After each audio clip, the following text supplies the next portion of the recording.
I'm Lisa Snyderman, and this is Conversations on Creating to Heal. And today I'm really honored to be speaking with Tom Willner in Atlanta, Georgia. Tom is a musician, composer, author, and he also is a healthcare professional, educator, and a patient advocate. And his story is how he got through cancer by writing a musical. So welcome, Tom. Thank you, Lisa. How are you? Great. It's really nice that you could be here today. That's a lot of hats that you're wearing. Can you maybe talk a little bit about these, different hats and whether you might have a short mission or purpose for all of the different art that you're doing? I've always loved the idea of the Renaissance man. So maybe that's why I'm constantly trying on new hats. But I suppose if I had to sum it up, it's really that I want to help people. I want to bring some joy. So I've been told before that I'm an integrator and someone who brings compassion, something that brings both people and things together. So somewhere in there, I suppose, might be my mission statement. I love that. So finding joy and integrating, that's a wonderful mission. So let's talk about your story. This is really intriguing. How did this start? Maybe, take us back to diagnosis, take us back to what this was like for you and how you were most significantly transformed by this. Sure. So I was approaching my 30th birthday and life was really good. I, was married to my soulmate, best friend, and things were great. And almost to the day, I discovered a lump while I was taking a shower, and almost to the day of my 30th birthday. It was really close to my 30th birthday when all of this happened. And so, I didn't think too much of it at the time, even though I should have. My wife, of course, being the chief medical officer of the household, knew immediately that something needed to happen, and she scheduled an appointment for me. I went to a urologist and found out in about 2 weeks after that, I found out I was diagnosed with testicular cancer. It was about a year after my father had passed away from prostate cancer. So it came as quite a shock. Mm-hmm. And, I was immediately, while I was in denial, while she was setting up the appointment, then it quickly became shock when I realized what was going on. I've been no stranger to the 5 stages of grief in that following year of going through my illness.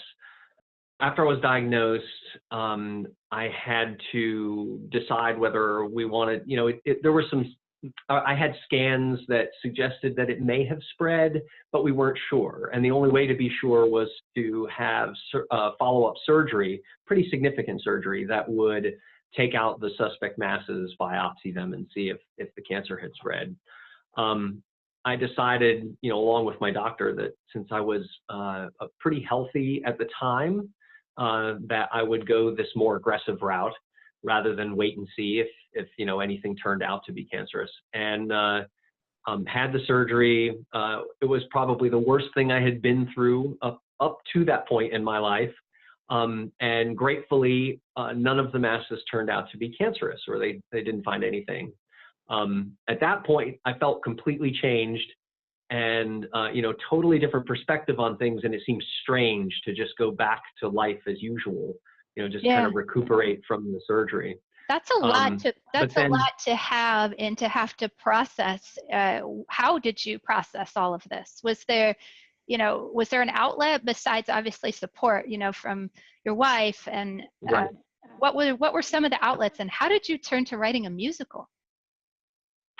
Good question. Well, I started journaling, and interestingly enough, a friend of mine had sent me the book The Artist's Way by Julia Cameron. And I read the book and decided that I was going to do morning pages, and that was going to be one of the ways I was going to try to help. And I think I actually read it beforehand, before any of this happened.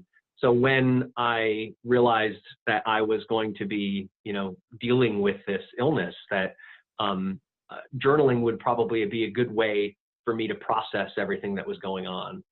And it was creative, and I liked that. It was something where I could put it down. I gave myself total freedom to put whatever I felt like in that. I figured they would be private, and I was going to say whatever came to mind. Very shortly into it, I had one of those moments that she describes in the book where I wrote at the top of the page, "Turning 30, the musical." And I wrote about 5 or 6 song titles and 5 characters, and it all just came top down. First time that ever really happened. Usually I kind of build a song, but this time I had the vision for the end goal, and everything started flowing from there.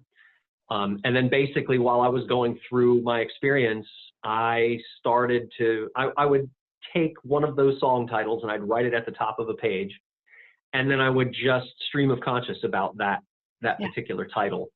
And I'd do maybe, I would go until it stopped, probably 2-3 pages each song. And then I'd go back and I would circle things that stood out to me, things that I thought, like that phrase, I really like that phrase, or this sentence, or this idea. And sometimes it almost flowed out as a song, as a lyric. Sometimes I had to piece things together, but over the course of the next year or so, I had completed 17 songs and created the musical. One thing to note, it was 6 months later after my initial diagnosis that I was coming back for my a follow-up CT scan. And I thought I was just having a regular visit, and was going to get my all clear and head out. And my doctor said, so I have some bad news. You have a metastasis in your lung. And so, as if this wasn't enough to deal with cancer. Yeah. Right. Wow. So it became, and then I had another major surgery where I had a lobe of my lung removed, and not enough time to actually fully recoup. They wanted to start chemo right away. So after about 3 weeks, I started 4 rounds of chemotherapy, which were about 3 weeks each. So, for the next more than 3 months, I was dealing with that. And it was during chemo that I realized I thought surgeries were terrible. When I started having chemo, I said, no, I'd take a surgery over this any day. Yeah, I can imagine. So talk a little bit about how creating and then eventually writing and releasing your book, how is that helping you heal? And what kind of impacts you're also getting from others?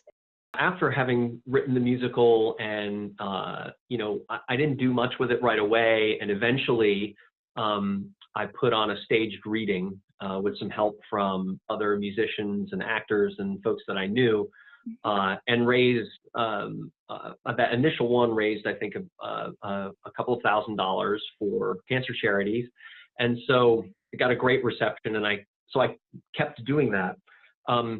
But more recently, I actually wrote a book about the experience as well. And the musical is called Turning 30.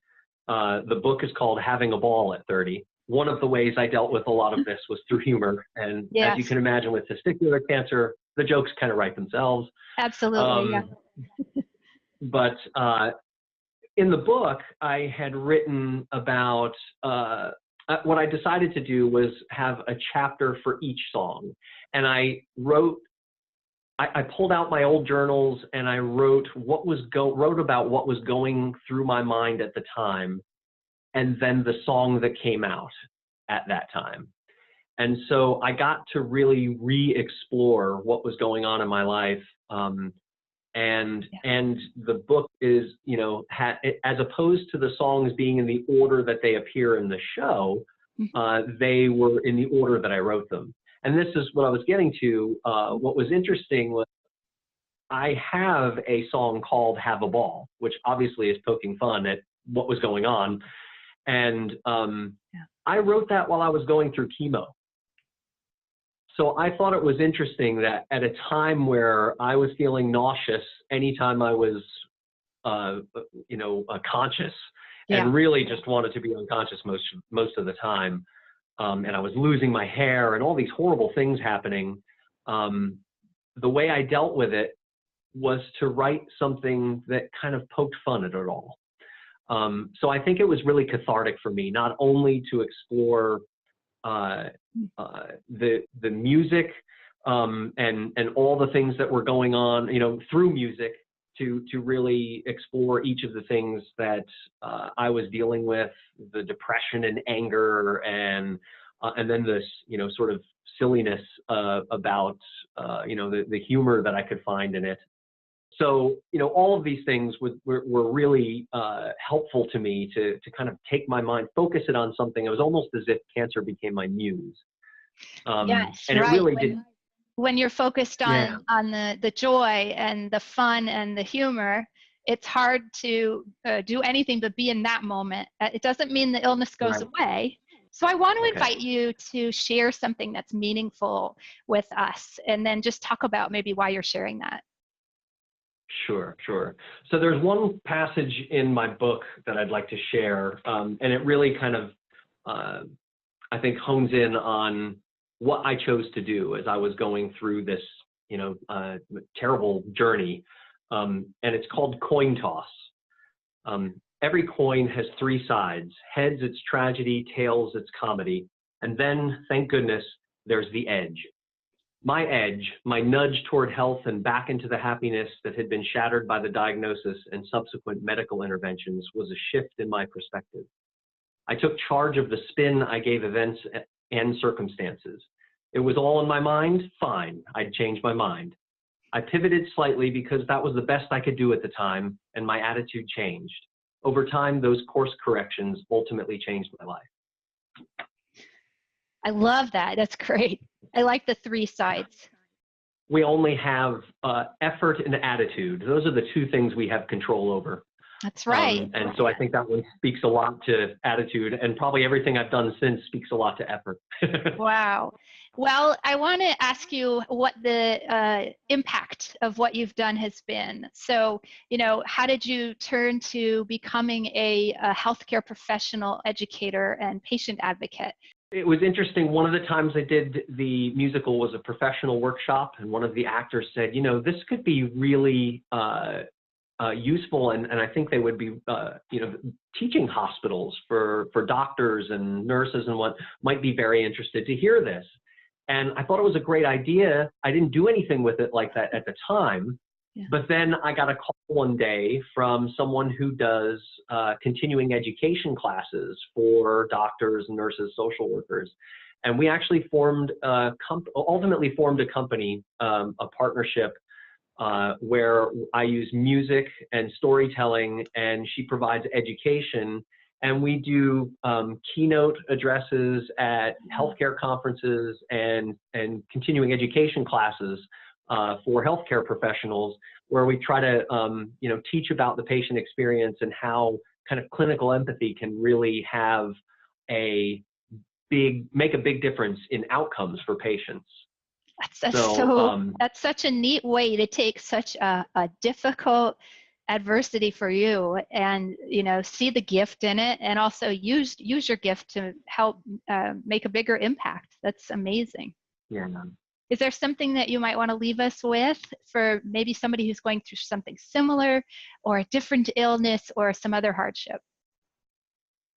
I mentioned about effort and attitude. It's really a perspective change, I think. I've read that, a lot of times it takes something, it's that climax, that part of a movie or a book where things seem to be at its worst, when suddenly the the person in the story has a shift in perspective and sees things differently. That definitely happened to me during this experience. And in fact, in my musical, there's the show opens with and closes with two versions of the same song called "Life is Good." And really, in the beginning, the emphasis was on good because everything was really good when I started out. And at the end, the emphasis is more on life. And so it doesn't, I think the number one thing I took away from all of this, and I would love to impart, is that life is good, and ups and downs, happy, sad, hard, easy, embrace it all. It's a wonderful journey, and we should enjoy every minute of it, not just the things that we think would make us happy. Thank you. Life is good. On those inspiring words, thank you, Tom, for coming on to Conversations on Creating to Heal.